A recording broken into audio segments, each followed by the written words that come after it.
আমার প্রিয়জনেরা, প্রভু যীশু খ্রিস্টের নামে সকলকে জানাই অভিনন্দন। এই জায়গাটা খুবই সুন্দর।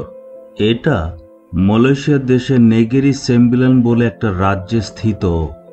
ওখানে একটা শহর আছে সেরেম্বান। এই শহরেই প্রার্থনার জন্য এসছি। এই জায়গাতে একদিনের থাকার জন্য ব্যবস্থা করা হয়েছে। দেখুন, জায়গাটা খুবই সুন্দর। আর আজকের প্রচারটা আমি এই জায়গার থেকেই করতে যাচ্ছি। এখন আপনারা নিশ্চয় জানতে চাইছেন ঈশ্বরের বাক্য আজকে আপনাদের জন্য কি বলছে।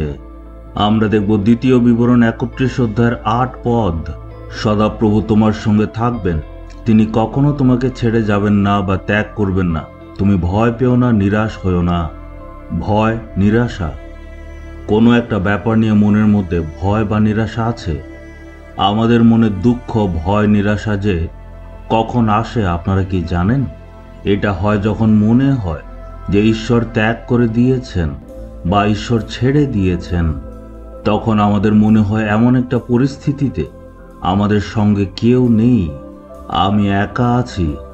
আপনি হয়তো এমন ভাবছেন, হয়তো আপনার পরিবারের মাঝে বা হয়তো আত্মীয়দের মাঝে বা হয়তো যেখানে কাজ করছেন, এত সব মানুষের মাঝে যখন পরিস্থিতি খারাপ হয় তখন আপনার মনে হতে পারে আমি একদম একা হয়ে গেছি, আমার সঙ্গে কেউ নেই, এমনকি ঈশ্বরও আমাকে ত্যাগ করে চলে গেছেন।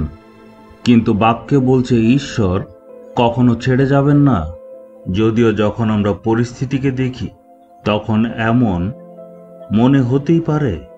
আমার যখনই কোনো একটা সভাতে প্রভুর বাক্য প্রচার করতে হয় তখন আমি প্রার্থনা করে বলি, প্রভু আপনার থেকে একটা নিশ্চয়তা চাই, আপনার প্রতিজ্ঞা চাই। যতক্ষণ আমি নিশ্চয়তা না পাই ততক্ষণ আমি প্রার্থনা করতেই থাকি।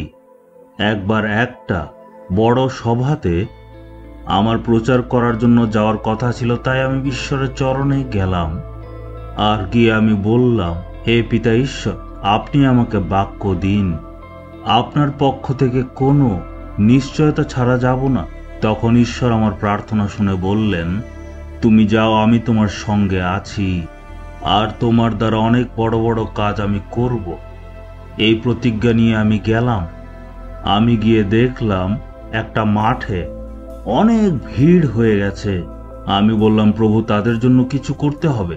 আমার মনে পড়ল ঈশ্বর আগেই তো কথা দিয়েছেন অলৌকিক কাজ করবেন।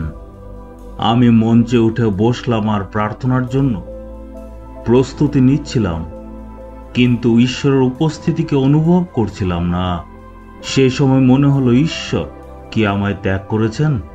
এই মুহূর্তের মধ্যে ঈশ্বর কি আমাকে ছেড়ে দিয়েছেন?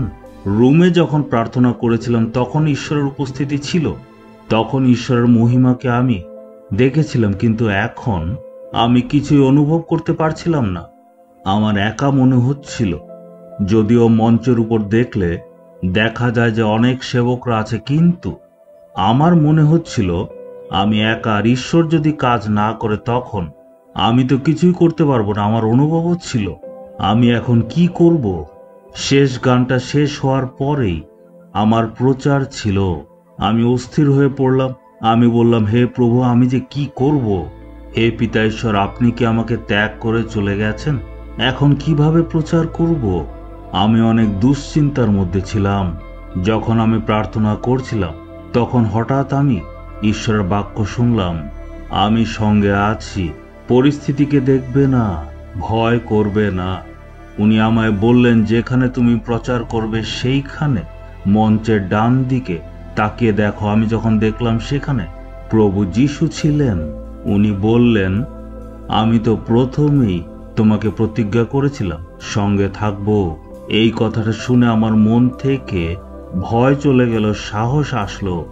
অনেক সময় আমরা নিজে নিজে মনে মনে ভেবে নেই যে ঈশ্বর আমাদেরকে ত্যাগ করেছেন।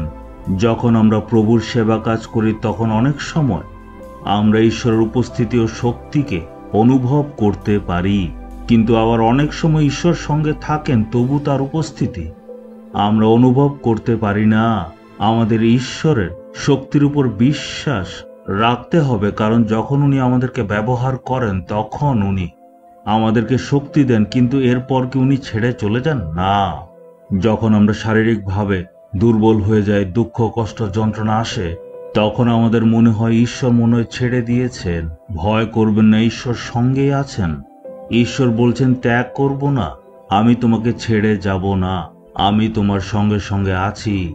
ঈশ্বরের কাছে প্রার্থনা করে বলুন, হে প্রভু, আপনি আমাকে কখনো ছাড়বেন না, আপনি কখনো আমাকে ত্যাগ করবেন না, আপনি বাক্যে প্রতিজ্ঞা করেছেন। এমন ভাবে প্রার্থনা করলে মনের মধ্যে একটা সাহস আপনি পাবেন। হে প্রভু, আপনি প্রতিজ্ঞা করেছেন যে আপনি সঙ্গে থাকবেন। এখন থেকে আমি কখনো ভয় করব না, আর নিরাশ হব না। পরিস্থিতি দেখে আমি ভয় করব না। হে প্রভু যিশু, আপনি সঙ্গে থাকেন, তাই ধন্যবাদ জানাই। যিশুর নামে চাইলাম, আমেন, আমেন।